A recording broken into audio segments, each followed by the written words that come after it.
AIIMS में all India rank 3rd के साथ एकमात्र सिलेक्शन। ब्रेन मास्टर्स क्लासेस है MPCG का number 1 medical coaching institute. Baba brothers G7 Babadeep complex railway station के सामने सियागंज इंदौर। पेट्रोल के बढ़ते भाव को बजाज डिस्कवर का मुंहतोड़ जवाब। Krishna automobile scheme number 54। संपर्क करें Kautilya academy, professor colony, Bhanwarkuan चौराहा, main road, Indore. Art jewellery, चांदी के दाम, सोने का काम। Enjoy sale at Kanha Art Jewelry up to 50% off.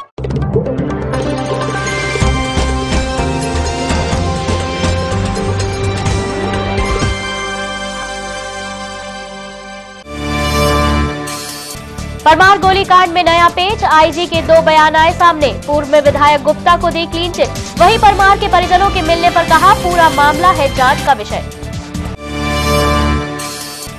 Friendship day के नाम पर फिर हुई अश्लीलता की हदें पार, सयाजी होटल में हुआ आयोजन, युवाओं ने जमकर छलकाए जाम, दोस्ती में लगाया प्यार का तड़का। बहुचर्चित अमजद लाला हत्याकांड में कोर्ट ने दिया फैसला, 2 आरोपियों को सुनाई आजीवन कारावास की सजा। अपनी ही तरह का पहला मामला, पूर्व में एक न्यायाधीश ने किया था बरी। फिर सक्रिय हुआ मानसून, झूम के बरसे बदरा, मौसम विभाग ने जताई 2 दिन भारी बारिश की उम्मीद। 5 दिनों से निढाल पड़ी है हथिनी गंगा, पशु प्रेमी संस्थाओं ने नहीं ली सुध, भौंकने वाले कुत्ते भी चिढ़ा रहे हैं मुंह, गंगा को है मदद की दरकार।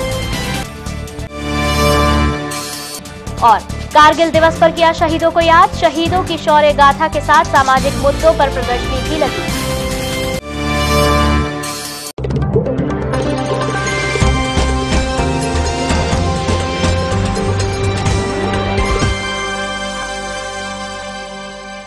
मनोज परमार गोलीकांड और उस पर हो रही राजनीति में फजीहत झेल रही पुलिस कटघरे में खड़ी नजर आ रही है। गोलीकांड में पुलिस ने जहां जल्दबाजी दिखाते हुए विधायक को 307 का आरोपी बनाया, वहीं उन्हें क्लीन चिट देने के लिए मौखिक बयान भी जारी किए। लेकिन सोमवार को आईजी की ओर से आए बयान और विधायक को दी गई क्लीन चिट वाले बयान में विरोधाभास नजर आया, जो संकेत देता है कि भले ही अप्रत्यक्ष रूप से ही सही, पुलिस ने विधायक को जांच में ले रखा है। 30 जुलाई की शाम भूतेश्वर महादेव की बारात में मनोज परमार को गोली लगने के बाद पुलिस ने ताबड़तोड़ मृत्यु पूर्व बयान के आधार पर विधायक सुदर्शन गुप्ता पर 307 का मामला दर्ज करती है। वही विरोध के बाद आईजी विधायक को क्लीन चिट भी दे देती है। लेकिन सोमवार को परमार के परिजनों से मिलने के बाद आईजी अनुराधा शंकर ने अपने ताजा बयान में निष्पक्ष जांच की बात कही। पहले बयान में जहां आईजी ने विधायक सुदर्शन गुप्ता को पूरे मामले से बाहर होने और उनके खिलाफ द्वेषपूर्ण कार्रवाई करने की बात तक कही थी। हम आपको दिखाते हैं आईजी ने 1 अगस्त को दिए बयान में क्या कहा था। मनोज परमार नामक एक व्यक्ति ने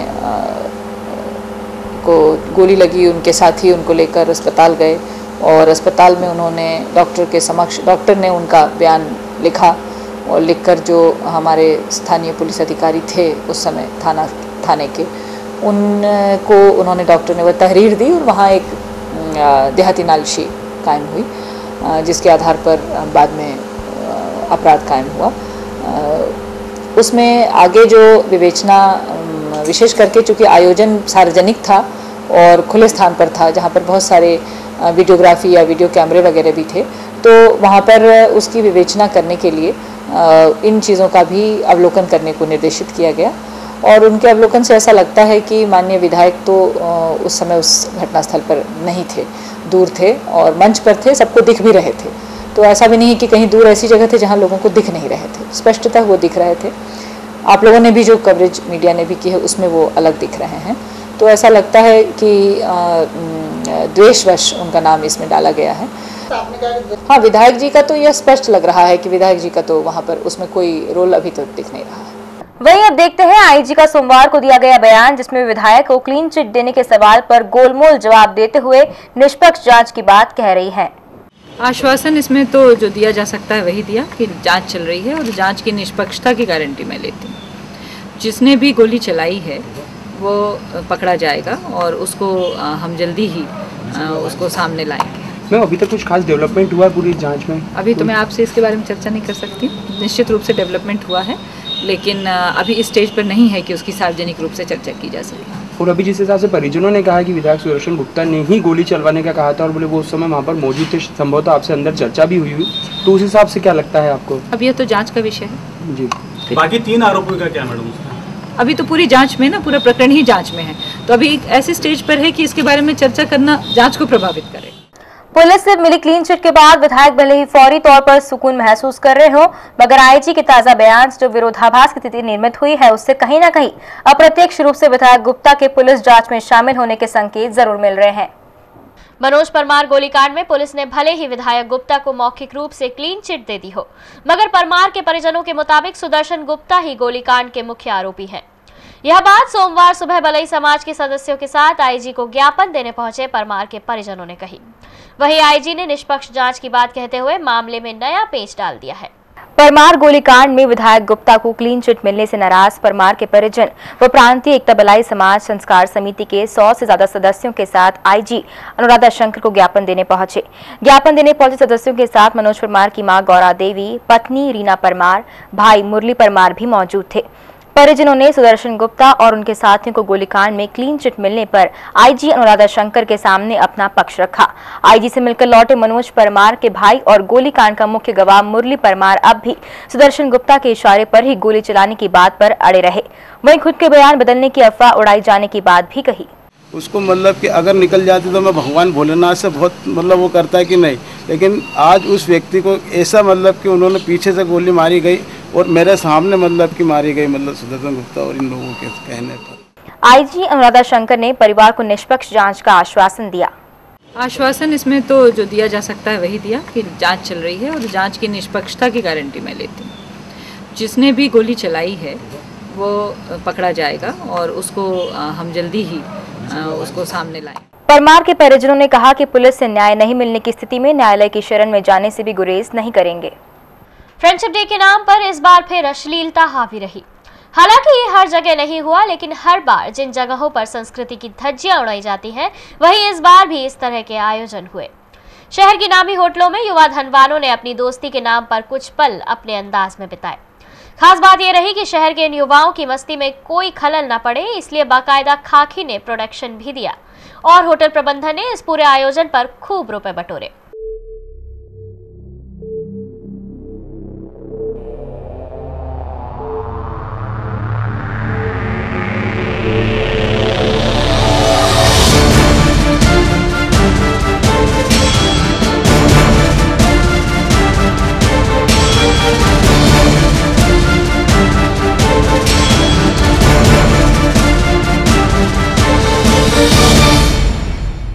ये नजारा है होटल सायजी का।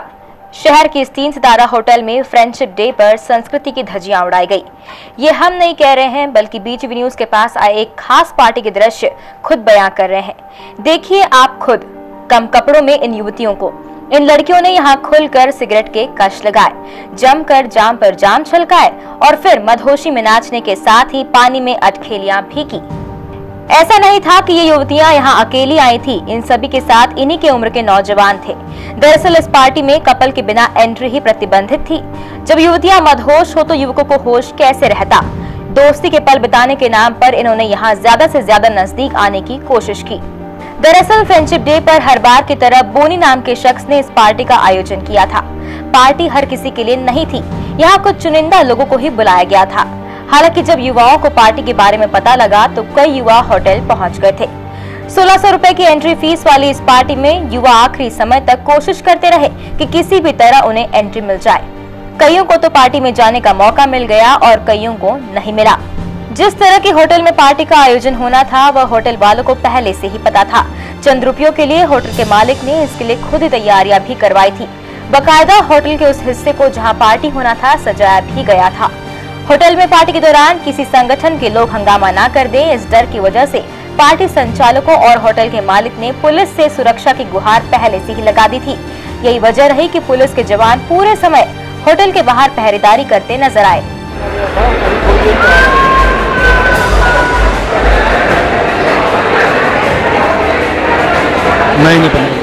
करीब 5 घंटे तक तेज म्यूजिक के बीच युवा पानी में मस्ती करते रहे। इस बीच उन्होंने जमकर नशा भी किया। जो इस नशे को संभाल नहीं पाए वो बेसुध होकर जाते हुए भी नजर आए और जो नशे को पचा गए वो पूरे समय पार्टी का मजा लेते रहे। सूत्रों ने ये भी बताया कि कई युवाओं ने तो इसके बाद होटल के कमरों में ही रात गुजारी। बहरहाल फ्रेंडशिप डे के नाम पर संस्कृति की धज्जियां उड़ी और चंद रुपयों के खातिर सायाजी होटल ने पार्टी आयोजकों और पार्टी में आए लोगों को वो सब कुछ उपलब्ध करवाया जो युवाओं की चाहत होती है।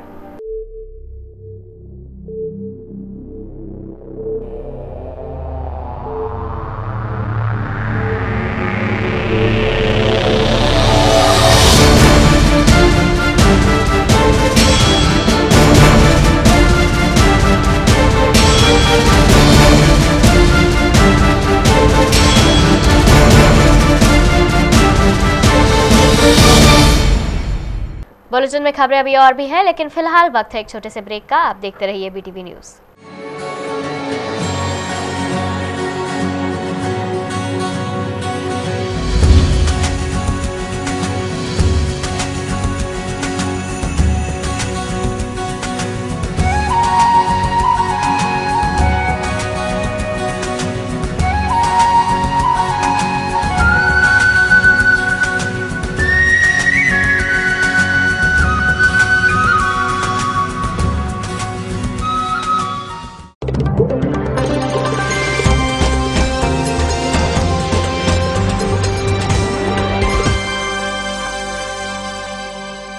बहुचर्चित अमजद लाला हत्याकांड में सेशन कोर्ट ने 2 आरोपियों को आजीवन कारावास की सजा सुनाई है। ये न्यायालय के इतिहास का संभवतः पहला मामला है जिसमें एक मामले में एक ही कोर्ट ने दूसरी बार फैसला दिया है। इसके पहले एक जज इन दोनों आरोपियों को मौखिक आदेश में बरी कर चुके हैं। मामले की शिकायत होने पर जज को इंदौर से हटा दिया गया था। अमजद लाला हत्याकांड में जिला न्यायाधीश SS सिसोदिया ने सोमवार को आरोपी राहुल राठौर और पिंटू को आजीवन कारावास की सजा दी है। जज ने माना है कि आरोपियों ने ही गुंडे अमजद लाला को मौत के घाट उतारा था। इस हत्याकांड में जिला जज की कोर्ट से यह दूसरा फैसला है।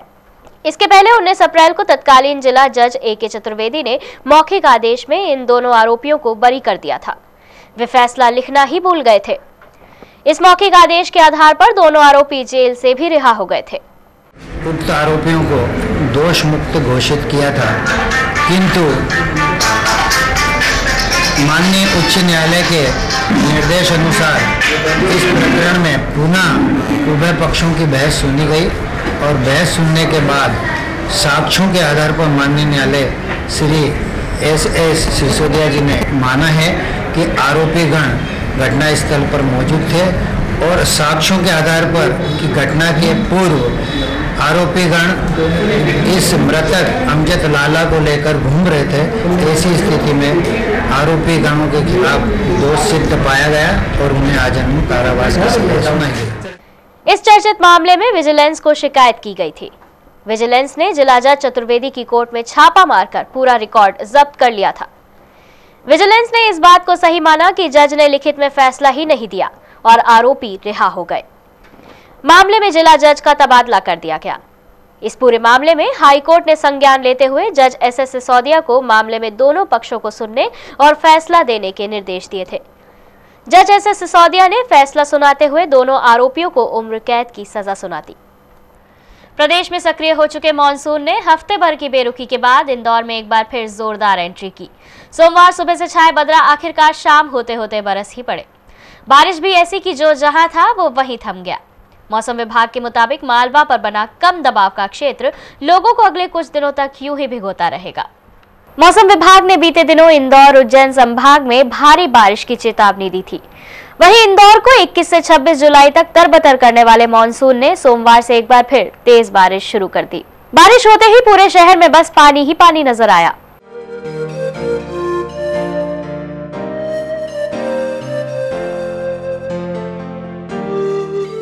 हालांकि सोमवार सुबह व दोपहर तक घने व काले बादल छाए थे, जिससे लोगों को उम्मीद बंधी थी कि शाम तक बारिश हो, और हुआ भी कुछ ऐसा ही।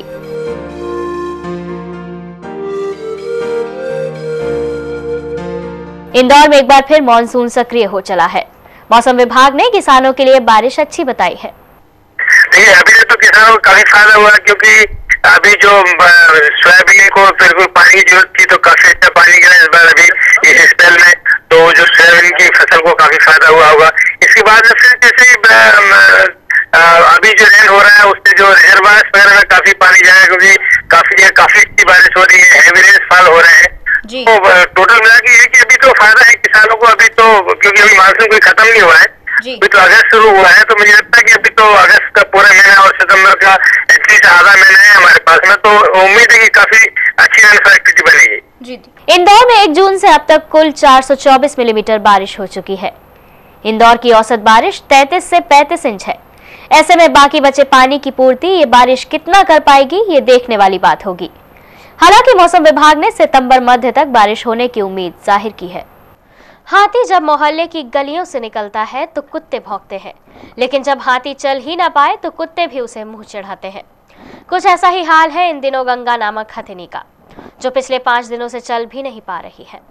हालांकि उसका इलाज जारी है, लेकिन अभी तक सिर्फ उसके फिर से चलने की उम्मीद की जा रही है। 5 दिनों से एक खूबसूरत जानवर निढाल होकर पड़ा है, लेकिन जानवरों की चिंता का शोर मचाने वाली एक भी संस्था उसके इलाज के लिए आगे नहीं आई है। लेकिन गंगा को अब आम लोगों से मदद की उम्मीद है। जानवर पालना तो आसान है, लेकिन उसे अच्छी परवरिश देना और उसकी देखभाल करना किसी चुनौती से कम नहीं है। यह खुशी या दर्द वह जान सकता है जिनने कभी कोई पालतू जानवर पाला हो। फिलहाल इस दर्द से रूबरू हो रहे हैं बच्चूलाल गोस्वामी, जिनके परिवार के 20 लोगों की आजीविका का साधन है गंगा नामक यह हथिनी, जो पिछले 3 माह से पिछले हिस्से के एक बाएं पैर में इन्फेक्शन होने की वजह से बीमार पड़ी है। और 2 अगस्त से तो गंगा की हालत यह हो गई कि वह अपने पैरों पर खड़ी भी नहीं हो पा रही है। और केवल पाछे के पैर में उसको तकलीफ है। डॉक्टर लोगों ने खूब पूर्ण रूप से इलाज कर रहे हैं और पूरा आश्वासन दे रहे हैं कि बिल्कुल ठीक हो जाएगा, चिंता की बात नहीं है। और सभी डॉक्टरों से इंदौर के हैं और वेटनरी कॉलेज के डॉक्टर वो भी हैं, तो सब ने इलाज किया है, भरोसा दे रहे हैं ठीक हो जाएगा। तो उस हिसाब से इलाज चल रहा है। और अभी तक हमको कितना खर्च आ चुका है इलाज में? कम से कम सर हमने सर अपनी बता नहीं सकते कि क्या कितना खर्च है। कम 2-2.5 लाख रुपया इसका आ चुका होगा। और खाना पीना ये अलग ही है, उसमें कोई गिनती नहीं है। और हमको कम से कम नहीं तो सर 40 वर्ष हो गए मुझे यहाँ इंदौर में रहते। धार्मिक प्रकृति का हाथी है और हमारा मांगने का काम नहीं है। जो आपके बंगलों में हफ्ते में एक दिन जाते हैं उन्हीं के पास जाते हैं, बाकी दिन हमारा काम नहीं किसी से मांगने का, न जाते हैं। और जो बनता है जो प्रेम से आदमी देते हम लोग लेते हैं। हालांकि बच्चूलाल गोस्वामी ने अभी तक गंगा के इलाज में कोई कसर नहीं छोड़ी और 2 से 2.5 लाख रुपए तक खर्च कर चुके हैं। फिर भी कोशिशें जारी है कि गंगा अपने पैरों पर एक बार फिर से खड़ी हो जाए। डॉक्टर भी उम्मीद जता रहे हैं कि गंगा फिर से अपने पैरों पर खड़ी होगी, लेकिन कब यह कहना अभी मुश्किल है। गंगा की प्रतिदिन की खुराक का खर्च 30,000 रुपए है और इलाज पर भी काफी पैसा खर्च हो चुका है। लेकिन अब गंगा के इलाज के लिए जरूरत है आर्थिक मदद की, ताकि इलाज के अभाव में गणेश मुख रूपी यह जानवर कहीं दम न तोड़ दे। हम जनता से अनुरोध करते हैं कि अगर कोई धर्म प्रेमी जनता अगर किसी प्रकार का हाथ धर्म में बटाना चाहे तो उसकी हम स्वीकार है, अन्यथा जबरदस्ती किसी के ऊपर भी नहीं है कि हमको करना ही कराना है। ऐसा कुछ नहीं, जो आप प्रेम से करें नहीं तो कोई दिक्कत वाला काम नहीं है। हमको सहयोग पूरा है। पिछले 5 दिनों से गंगा निढाल पड़ी है, लेकिन जानवरों की चिंता का शोर मचाने वाली संस्थाएं लापता और मौन है। और शहर का प्रशासनिक अमला तो इंसानों के प्रति लापरवाह है ही, जानवरों के प्रति तो बिल्कुल भी गंभीर नहीं है। यदि आप भी गंगा के इलाज में अपना योगदान देना चाहते हैं तो इन नंबरों पर संपर्क करें 9926989994। कैमरा पर्सन बंटी राठौर के साथ अजय यादव की रिपोर्ट। क्रिस्टल आईटी पार्क का लोगो बनाने वालों के लिए इनाम की राशि $500 से बढ़ाकर दोगुनी कर दी गई है। साथ ही कंपनी एवीकेयर ने प्रतियोगिता की अंतिम तारीख 8 अगस्त से बढ़ाकर 23 अगस्त कर दी है। विभाग का कहना है कि प्रतियोगिता विश्व स्तर पर की जा रही है, इसलिए तारीख व राशि बढ़ाई गई है। खंडवा रोड पर बिजनेस सेंटर क्रिस्टल पार्क का काम अब पूरा होने को है। वहीं इसे संवारने वाली कंपनी एकेवीएन ने अब इसके लोगों के लिए रखी गई प्रतियोगिता की तारीख व राशि को बढ़ा दिया है। ऐसा कंपनी ने पार्क को मिल रहे बेहतर रिस्पांस के चलते किया है। पहले इनामी राशि के तौर पर 25,000 यानी $500 इनाम था, जो अब बढ़कर $1,000 यानी $50,000 रुपए कर दिया गया है। आपको बता दें कि इंदौर में बन रहे इस पार्क में बिजनेस सेंटर के अलावा बैंक, एटीएम, बाजार, health club, restaurant, lobby, offices, capsule lifts व स्पोर्ट्स क्लब बनने जा रहा है। वहीं 10 मंजिला क्रिस्टल आईटी पार्क के रंग का चयन भी आम लोगों द्वारा ही किया गया था। कारगिल विजय दिवस के उपलक्ष्य में शासकीय जीजाबाई स्नातकोत्तर महाविद्यालय में संस्था आवाहन द्वारा सैल्यूट द ब्रेवरी कार्यक्रम आयोजित किया गया। कार्यक्रम में वक्ताओं ने संबोधित करते हुए देश के लिए शहीद हुए वीर जवानों को नमन किया और वीरों के पराक्रम पर प्रकाश डाला। कार्यक्रम में मुंबई से आए मुख्य वक्ता हीरालाल वर्मा ने छात्राओं को कन्या भ्रूण हत्या और देश के लिए शहीद हुए वीरों के बारे में चर्चा करते हुए कविताओं के माध्यम से जानकारी दी। लेकिन मातृ दिवस पर हम मान के चलते हैं कि मातृ दिवस पर वो आत्मा सवाल करती है जिसे 3 महीने की जांच के बाद बना दिया गया है, और निश्चित रूप से कहते हैं जिसने भगवान को तो किसी ने देखा नहीं, लेकिन आप ढंग से जाकर अपनी मां को निहारो तो भगवान उसी नजर आए। उस आत्मा का विलाप है जो मातृ दिवस पर महसूस करती है, जो 3 महीने की जांच के बाद मार दी गई है कि काश आज मैं भी जीवित रहती, काश मेरे मम्मी पापा मुझे नहीं मारे होते तो आज मैं भी 5 वर्ष की होती, मैं भी 10 साल की होती, मैं भी 15 साल की होती, मैं भी 20 साल की होती, आज मां को मैं भी निहार देती। कार्यक्रम में कारगिल पत्र, कन्या भ्रूण हत्या, ग्लोबल वार्मिंग और आतंकवाद सहित कई सामाजिक मुद्दों को दर्शाती संवेदना जागृति कला प्रदर्शनी भी लगाई गई। छात्रों में देश प्रेम की भावना जगाने के मकसद से संस्था ने वीर शहीदों के लिए पोस्टर, चित्र और पेंटिंग बनाकर उनके परिजनों को भेजने की अपील भी की। कार्यक्रम को कैप्टन अनामिका जैन, महाविद्यालय प्राचार्य उषा कृष्णन ने भी संबोधित किया। इस मौके पर बड़ी संख्या में छात्राएं मौजूद थी। बुलेटिन में खबरें अभी और भी हैं, लेकिन फिलहाल वक्त है एक छोटे से ब्रेक का। आप देखते रहिए BTV न्यूज।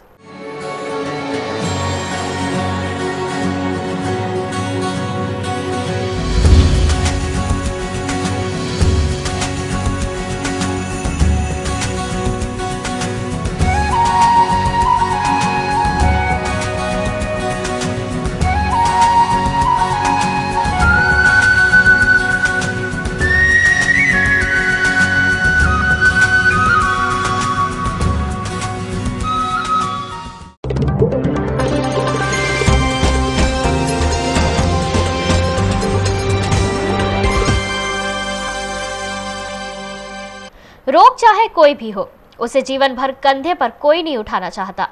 अगर दर्द चंद मिनटों का भी हो तो वो असहनीय होता है। ऐसे में एक शख्स ऐसा भी है जो पढ़ा लिखा होकर भी एक ऐसी बीमारी को 55 सालों तक लेकर चला जो लाखों लोगों में किसी एक को होती है। इस शख्स की अजीबोगरीब बीमारी का MY में अब ऑपरेशन होने जा रहा है। कोई भी इंसान किसी बीमारी या रोग को अपने साथ ताउम्र नहीं देखना या रखना चाहेगा, लेकिन इस दर्द के मारे जहां में एक ऐसा इंसान भी है जो बचपन से लेकर 55 की उम्र तक एक बेहद खतरनाक बीमारी को अपने साथ लेकर चलता रहा, और जब दर्द सहा न गया तो इलाज कराने MY पहुंचा। इस शख्स की बीमारी भी अजीब किस्म की है, जिसमें अंडकोश के ऊपर ब्लेडर है जो बाहर निकले हुए हैं। ये सामान्यतः शरीर के अंदर ही होते हैं। इतना ही नहीं, ये 55 की उम्र तक जिंदगी को करीब से देखता आ रहे इस शख्स का जीवन केवल एक किडनी पर चलता आ रहा है। मरीज ने पहचान छिपाने का आग्रह किया है, इसलिए हम आपको इनका नाम व पता नहीं बता रहे हैं। लेकिन इंदौर के देवी अहिल्या विश्वविद्यालय में कार्यरत इस कर्मचारी का कहना है कि उम्र के पड़ाव के 55 साल बेहद कष्टकारी गुजरे और अब सहन नहीं होता, इसीलिए वो MY इलाज कराने आया है। बचपन से परेशानी है और अब मेरे को प्रॉब्लम हुई तो मैं आया दिखाने। क्या मतलब जो परेशानी है आपकी, आप क्या लगता है इतने साल कैसे निकल गए? अब ये तो भगवान ही जानने वाला है कि कैसे निकाले मैंने, हैं तकलीफ़ों को सहते सहते मैंने यहाँ तक आया, और अब अपनी बर्दाश्त से बाहर हो गया था ये, इसलिए मेरे को ये अस्पताल दिखाना पड़ा। अब ये तो बहुत लंबी कहानी है साहब, इसका तो आप न पूछे तो ज़्यादा अच्छा है।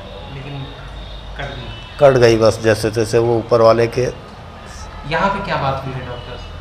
डॉक्टर साहब ने बोला है इसको निकाल देंगे और इसको निकालने से आपको अच्छा लगेगा। इस मामले में MY के सर्जरी विभाग के प्रमुख डॉक्टर RK भटनागर का भी मानना है कि इस तरह के केस लाखों में एक होते हैं। वहीं मूसाखेड़ी निवासी इस मरीज की बात करते हुए डॉक्टर माथुर ने कहा कि मरीज का 1-2 दिन में ऑपरेशन किया जाएगा, जिससे वो सामान्य जीवन जी सके।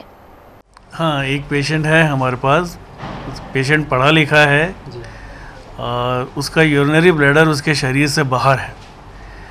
इसको एक्टोपिया वेसाइका कहते हैं। आमतौर पर यह बीमारी जन्मजात पाई जाती है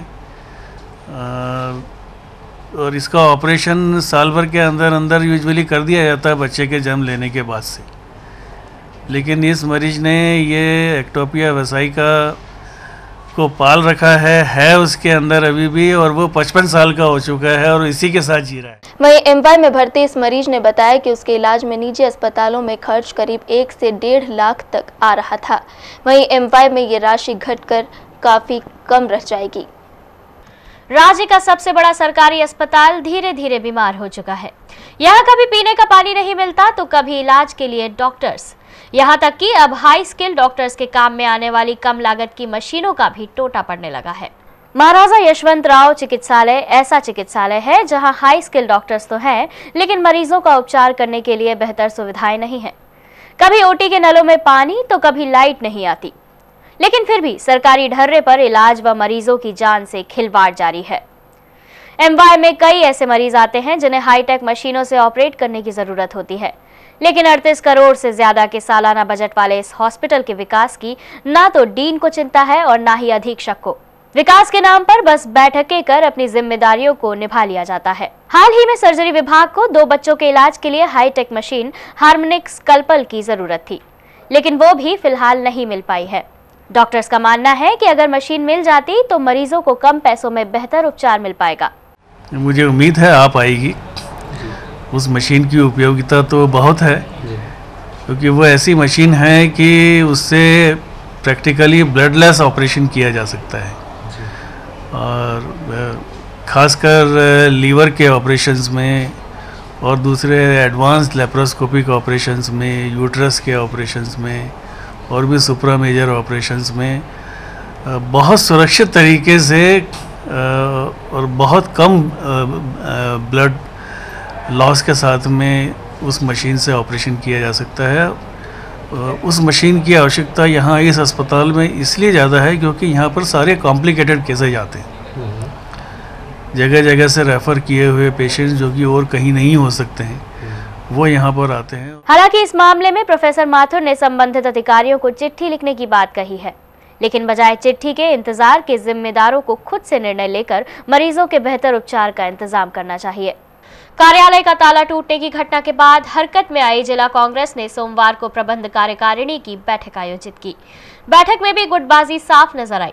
जिला कांग्रेस अध्यक्ष अंतर सिंह दरबार विरोधी गुट के अधिकांश पदाधिकारी बैठक में नदारद रहे। बैठक में प्रदेश की भाजपा सरकार के खिलाफ विभिन्न मुद्दों को लेकर जंग छेड़ने पर चर्चा की गई और संगठन को मजबूत करने पर जोर दिया गया। बैठक का आयोजन 6 माह बाद किया गया। बैठक नहीं होने और समय पर कार्यालय नहीं खुलने से नाराज जिला कांग्रेस अध्यक्ष अंतर सिंह दरबार विरोधी गुट के नेताओं ने न सिर्फ शनिवार को गांधी भवन में मौजूद जिला कांग्रेस कार्यालय का ताला तोड़ दिया था, बल्कि चंद पदाधिकारियों ने बैठक भी आयोजित कर डाली थी। इधर सोमवार को आयोजित बैठक में हालांकि ग्रामीण कांग्रेसी कार्यकर्ताओं की भीड़ खासी रही, लेकिन बैठक में गुटबाजी साफ नजर आई। बैठक में अंतर सिंह दरबार विरोधी गुट से नाता रखने वाले विधायक सत्यनारायण पटेल व पूर्व जिला कांग्रेस अध्यक्ष हेमंत पाल खेमे से जुड़े अधिकांश पदाधिकारी नदारद रहे। गौरतलब है कि पदाधिकारियों की नियुक्ति व अन्य कारणों को लेकर दरबार और विरोधी गुट में ठनी हुई है। खबर है कि जिला कांग्रेस में अधिकृत 100 पदाधिकारियों की नियुक्ति हुई है, लेकिन विरोधी गुट की कमान संभालने वाले विधायक पटेल व हेमंत पाल अपने समर्थकों को ऊपर से पदाधिकारी बनाए लाए हैं। इनकी संख्या 50 से ज्यादा है। ऊपर से हुई नियुक्तियों को दरबार गुट पचा नहीं पा रहा है। नेताओं में व्याप्त खींचतान का असर संगठन पर पड़ रहा है। संगठन की मजबूत तस्वीर दिखाने के लिए जिला कांग्रेस अध्यक्ष दरबार, उनसे जुड़े जीतू पटवारी और विशाल पटेल ने सोमवार को आयोजित बैठक में पूरी ताकत लगाई और भारी भीड़ जुटाई। इधर बैठक में एकता के साथ कांग्रेस संगठन को मजबूत करने और विभिन्न मुद्दों को लेकर भाजपा सरकार के खिलाफ जंग छेड़ने पर बल दिया गया। भाजपा सरकार की वादा खिलाफी, किसानों का कर्ज माफ और गांव में बिजली की मनमानी कटौती सहित अन्य मुद्दों को लेकर सरकार को घेरने की रणनीति भी तय की गई। इधर लंबे समय तक बैठक नहीं होने, बैठक के पदाधिकारियों को सूचना नहीं देने और गुटबाजी सहित अन्य सवालों पर जिला कांग्रेस अध्यक्ष अंतर सिंह दरबार ने सफाई दी। जब ओडियो किसान है, वो ओडियो का तो ब्याज माफ करोगे नहीं, और आपने 15 मार्च दी है, 15 मार्च तक कोई भी किसान जमा नहीं कर पाएगा, तो इसका ये मतलब हुआ कि आपकी नीयत में खोट है। आप सिर्फ जो है ये एक इशू आपने उछालना था, उछाल दिया। 15 मार्च तक कोई भर नहीं पाएगा, उन लोगों को पूरा ब्याज लगेगा, तो उस विषय पे चर्चा करना है। 50,000 मेन चीज़ है हमारी, 50,000 कर्जा माफ। दूसरा है हमारा ग्राम इकाई का गठन करना है। ग्राम इकाई हर गाँव में हम 11 से 15 लोगों की एक इकाई गठन करना, उसमें अध्यक्ष, उपाध्यक्ष और पदाधिकारी, ताकि हमारे झोपड़े झोपड़े तक जो है वो लोग हमारी जो नीति रीति है कांग्रेस की, जैसे हमारी जो हमारी केंद्र में सरकार है, उसके जो अच्छे काम हैं वो नहीं पहुंच पा रहे हैं, उनको पहुंचाने का उद्देश्य है। पोलिंग। उधर कांग्रेस कार्यालय का ताला तोड़ने वाले कांग्रेसियों की शिकायत प्रदेश संगठन तक पहुंच गई है। अब देखना यह है कि संगठन अनुशासनहीनता को लेकर क्या रुख अपनाता है। ऐसा यह भी तय माना जा रहा है कि यदि कार्रवाई होती है तो कांग्रेस में घमासान तेज होगा। सड़कें बनाने में लेट लतीफी करने वाले पीडब्ल्यूडी व सीपीडब्ल्यूडी को हाई कोर्ट ने नोटिस जारी किए हैं। इस मामले में सीपीडब्ल्यूडी द्वारा बजट जारी करने के बाद भी पीडब्ल्यूडी द्वारा काम में लेट लतीफी की जा रही है। गौरतलब है कि कांग्रेस सांसद सज्जन सिंह वर्मा ने अपने लोकसभा क्षेत्र में सड़क न बनने से नाराज होकर प्रदेश और केंद्र सरकार के खिलाफ हाईकोर्ट में जनहित याचिका लगाई थी। कांग्रेस सांसद सज्जन सिंह वर्मा ने भूतल परिवहन विभाग से अपने क्षेत्र देवास शाजापुर के लिए 58 करोड़ 96 लाख 48 हजार रुपए की राशि सड़क बनाने के लिए स्वीकृत कराई थी, लेकिन ये सड़क आज तक नहीं बनी। इसे नाराज होकर सज्जन सिंह वर्मा ने हाईकोर्ट में PIL दायर की थी। इस मामले में सोमवार को कोर्ट की डबल बेंच में याचिका की सुनवाई हुई। जस्टिस शांतनु केमकर और जस्टिस प्रकाश श्रीवास्तव ने याचिका स्वीकार करते हुए केंद्रीय भूतल परिवहन विभाग और प्रमुख सचिव PWD मध्य प्रदेश के 9 अधिकारियों को नोटिस जारी किए हैं। मीडिया से चर्चा करते हुए वकील गौरव श्रीवास्तव ने बताया कि सड़क निर्माण का मामला 2 वर्षों से लटकाया जा रहा है, जिसके चलते 2 लाख लोग प्रभावित हो रहे हैं। सांसद श्री सज्जन सिंह जी वर्मा द्वारा केंद्रीय सड़क निधि योजना के अंतर्गत 5 सड़कों का देवास शाजापुर के लिए अलॉटमेंट करवाया था, जिसमें 58 करोड़ 96 लाख 46 हजार रुपए का अमाउंट केंद्रीय सरकार ने देवास शाजापुर क्षेत्र के लिए दिया था। इन सड़कों को अकारण लंबित किया रखा गया है, जिसके विरुद्ध ये याचिका लगाई गई है। मध्य प्रदेश शासन की PWD द्वारा बिना किसी कारण के इन सड़कों को 2 वर्षों से लटकाया जा रहा है, जिससे लगभग 2 लाख लोग प्रभावित हो रहे हैं। हाईकोर्ट ने नोटिस जारी करते हुए 4 हफ्तों में जवाब मांगा है। अधिकारियों से पूछा गया है कि क्यों सड़कों का निर्माण नहीं किया गया है। MPCA के 20 सदस्यों की सदस्यता शून्य किए जाने के मामले पर अब निकाले गए सदस्यों ने कोर्ट जाने की तैयारी कर ली है। संभवतः मंगलवार को सदस्य कोर्ट में याचिका दायर कर सकते हैं। इसके साथ ही सदस्य रजिस्ट्रार फर्म एंड सोसाइटी में भी फैसले के खिलाफ याचिका दायर कर सकते हैं, जिसका फैसला सोमवार शाम तक हो जाएगा। सदस्यता शून्य घोषित होने के दिन से ही यह चर्चा थी कि MPCA से निकाले गए सदस्य कानूनी राय लेकर सोसाइटी के फैसले के खिलाफ कोर्ट जा सकते हैं, और हुआ भी यही। सोमवार को MPCA के CEO रोहित पंडित ने बताया कि पिछले 6 महीने से सोसाइटी से जो भी पत्र व्यवहार हुआ है, उनके दस्तावेजों को आधार बनाकर कोर्ट में याचिका दायर की जाएगी, जिसकी कागजी तैयारी पूर्ण हो चुकी है। लेकिन इसके साथ ही सोसाइटी में भी याचिका दायर करने पर विचार चल रहा है। दोनों जगह पर एक साथ याचिका लगाने के मामले पर सोमवार रात तक फैसला हो जाएगा, जिसके बाद संभवतः मंगलवार या बुधवार को सोसाइटी के फैसले के खिलाफ याचिका दायर की जाएगी। याचिका दायर करने के पूर्व यह बात खास तौर पर ध्यान में रखी जा रही है कि याचिका पर एक निश्चित समयावधि में न्याय मिल सके।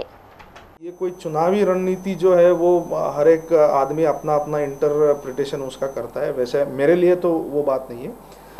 जहाँ तक रजिस्ट्रार के उस ऑर्डर का सवाल है जिसके तहत उन्होंने मध्य प्रदेश क्रिकेट एसोसिएशन के 20 सदस्यों की सदस्यता शून्य की थी, उसके लिए जो कोई भी कोर्सेस अवेलेबल है उसका जायज़ा लिया जा रहा है, और उसमें जिस किसी भी रास्ते में या जिस किसी भी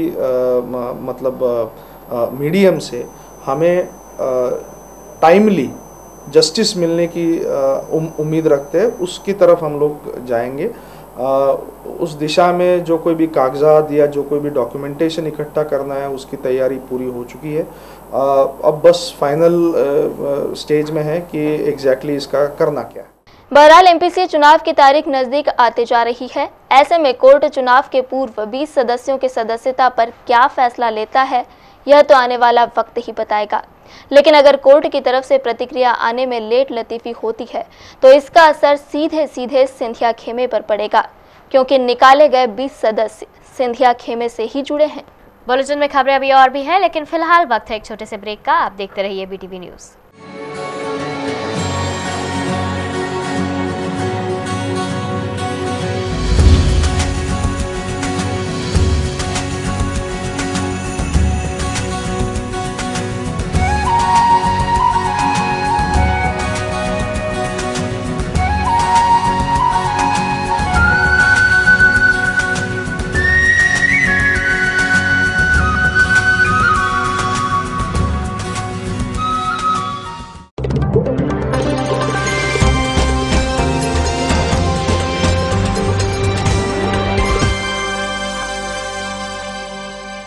यातायात विभाग शहर में नित्य नए प्रयोग कर जनता की परीक्षा ले रहा है।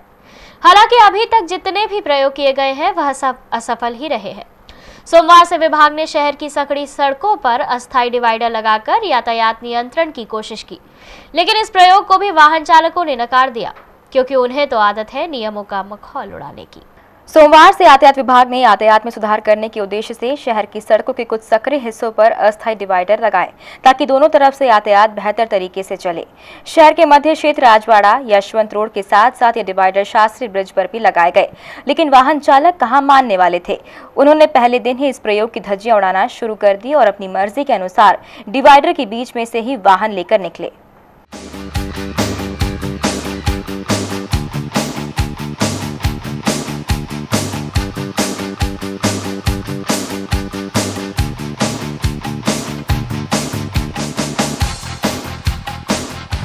इस बारे में एएसपी अंजना तिवारी से फोन पर चर्चा की गई तो उनका कहना था कि यातायात व्यवस्था को बेहतर बनाने की दिशा में प्रयास जारी है। जो प्रयोग सफल होंगे उन्हें स्थायी तौर पर लागू किया जाएगा। शहर की यातायात व्यवस्था को बेहतर बनाने के लिए बल स्वीकृत हो गया है, लेकिन वह मिलेगा कब, इसका जवाब अधिकारियों के पास भी नहीं है। बहरहाल अब देखना यह है कि अधिकारियों की प्रयोगशाला का केंद्र बन चुके इंदौर शहर में कितने प्रयोग होना अभी और बाकी है।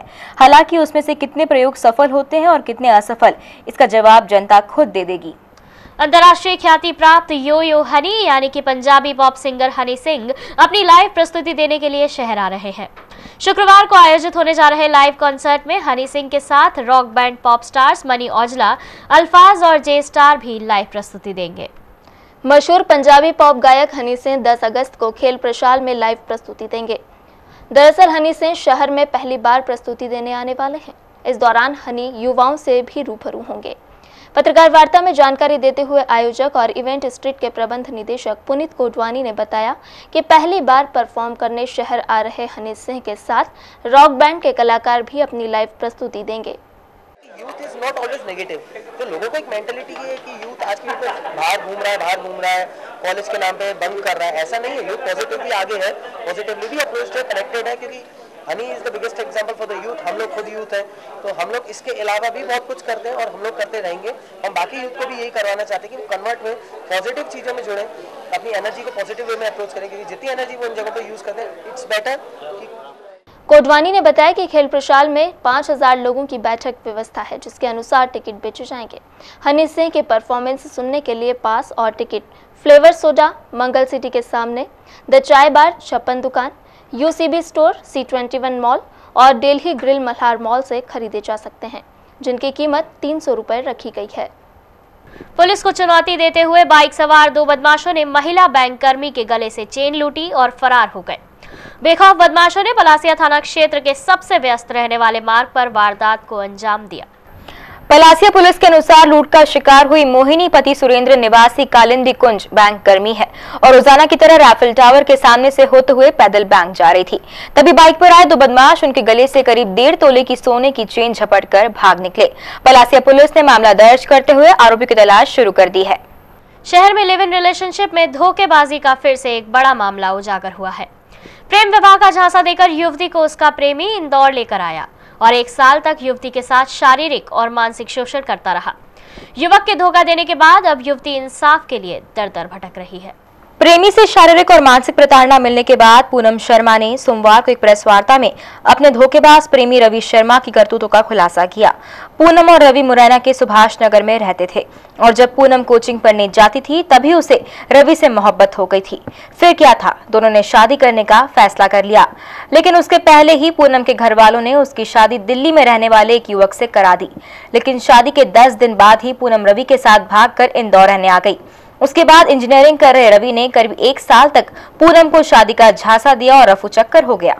मैं जब बच्चा 10वीं में थी तब से रवि को जानती हूँ। हमारी मुलाकात ट्यूशन पे हुई थी और वो मुलाकात धीरे धीरे प्रेम में बदलती गई। 2008 से जानती हूँ। जब मार्च अप्रैल 2000 में मेरे माँ बाप मेरी शादी की कहीं दूसरी जगह बात करने लगे तो इसकी सूचना मैंने रवि को दी।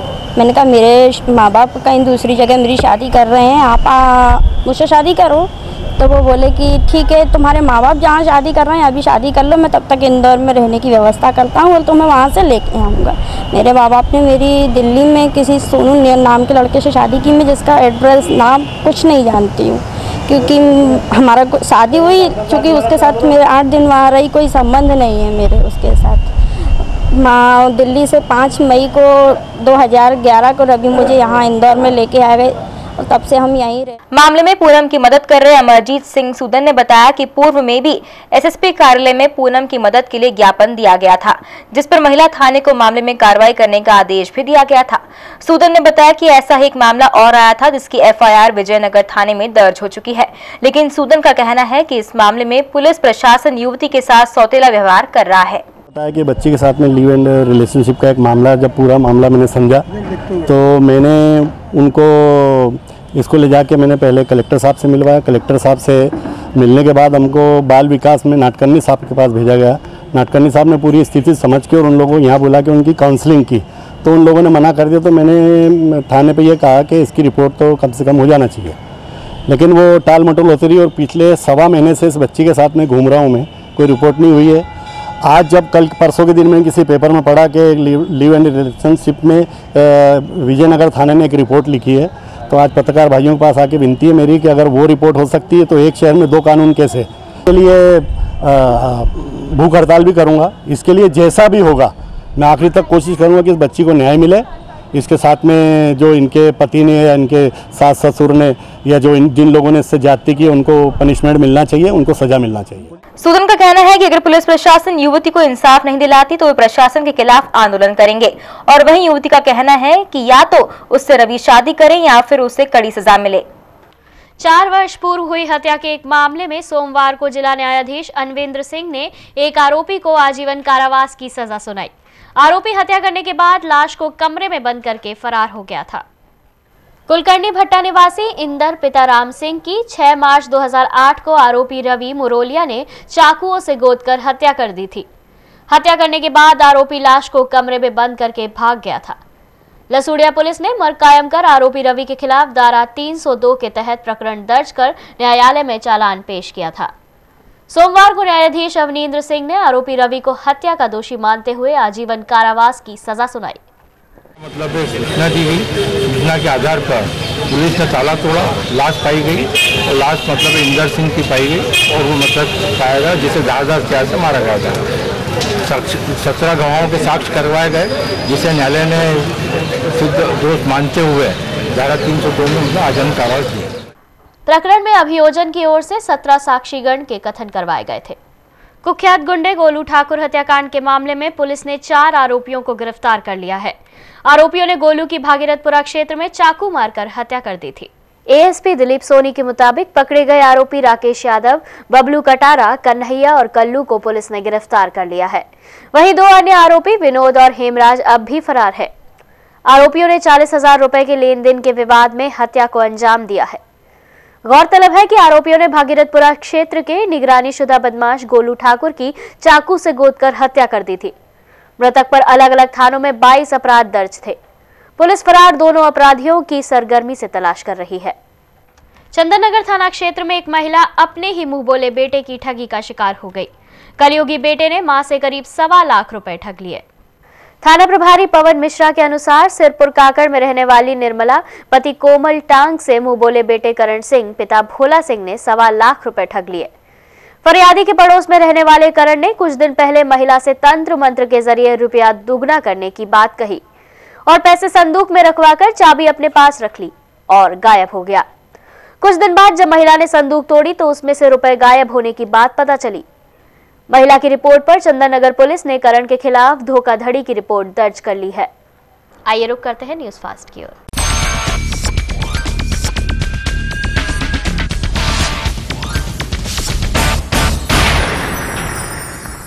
देवी अहिल्या विश्वविद्यालय की अध्ययनशालाओं में प्रवेश के लिए संयुक्त प्रवेश परीक्षा सीईटी का दूसरा दौर शुरू हो गया है। सीईटी के पहले दौर में आधी से ज्यादा सीटें खाली रह जाने के कारण दोबारा ऑनलाइन फॉर्म भरे जा रहे हैं। सीटों के आवंटन के लिए 13 और 14 अगस्त को काउंसलिंग होगी। इंदौर रेलवे स्टेशन पर लाखों रुपए खर्च करके लगाई गई विवादित म्यूरल पेंटिंग पर अभी भी पर्दा डला हुआ है। रेलवे प्रशासन 4 दिन के बाद भी यह तय नहीं कर पाया है कि पेंटिंग को रखा जाए या फिर पेंटिंग में बनाए गए विवादित कमल के फूल को हटाया जाए। दैनिक भास्कर व एक्रोपोलिस समूह द्वारा शहर को हरा भरा रखने की मुहिम की सोमवार को शुरुआत हुई। समूह के पदाधिकारियों द्वारा ग्रीन एम्बुलेंस को हरी झंडी दिखाकर रवाना किया गया। पौधों से सजी इस एम्बुलेंस को शहर के तमाम स्कूल, कॉलेज, ऑफिसेज या घरों के आसपास ले जाया जा रहा है। भास्कर द्वारा मोबाइल नंबर देकर अपील की गई है, जो भी व्यक्ति संस्था चाहे वो इस नंबर पर फोन लगाकर अपनी संस्था या ऑफिस में पौधे लगवा सकती है। ये नंबर्स हैं 8103888688 व 9893002253। अकोला महू ट्रेन के घंटों देरी से चलने के कारण छोटी लाइन पर चलने वाली ट्रेनों पर इसका खासा असर पड़ा है। इसकी वजह से सोमवार को महू फतेहाबाद ट्रेन को निरस्त कर दिया गया। गौरतलब है कि अकोला से आने वाली अकोला महू ट्रेन को ही आगे बढ़ाकर हर दिन सुबह महू फतेहाबाद के बीच चलाया जाता है। इधर दोपहर को चलने वाली रतलाम अकोला पैसेंजर ट्रेन को भी रीशेड्यूल करना पड़ा है। इसी के साथ अन्य ट्रेनों का भी टाइम टेबल गड़बड़ाया है। बताते हैं कि अकोला खंडवा सेक्शन के बीच ट्रेन के ड्राइवर के साथ मारपीट होने से विवाद गहरा गया था। इसी के चलते ट्रेन रोक दी गई थी। ट्रेन रोके जाने की वजह से ही ट्रेनों के विलंब से चलने का सिलसिला लगातार जारी है। ट्रेनों के समय पर लौटने में वक्त लगेगा।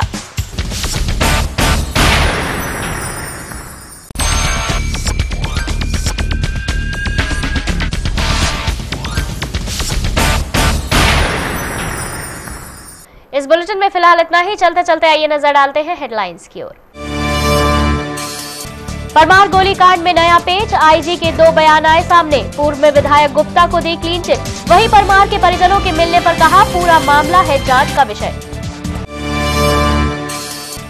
फ्रेंडशिप डे के नाम पर फिर हुई अश्लीलता की हदें पार, सयाजी होटल में हुआ आयोजन। युवाओं ने जमकर छलकाए जाम, दोस्ती में लगाया प्यार का तड़का। बहुचर्चित अमजद लाला हत्याकांड में कोर्ट ने दिया फैसला, 2 आरोपियों को सुनाई आजीवन कारावास की सजा। अपनी ही तरह का पहला मामला, पूर्व में एक न्यायाधीश ने किया था बरी। फिर सक्रिय हुआ मानसून, झूम के बरसे बदरा। मौसम विभाग ने जताई 2 दिन भारी बारिश की उम्मीद। 5 दिनों से निढाल पड़ी है हथनी गंगा, पशु प्रेमी संस्थाओं ने नहीं ली सुध। भौंकने वाले कुत्ते भी चिढ़ा रहे हैं मुंह, गंगा को है मदद की दरकार। और कारगिल दिवस पर किया शहीदों को याद, शहीदों की शौर्य गाथा के साथ सामाजिक मुद्दों पर प्रदर्शनी भी लगी।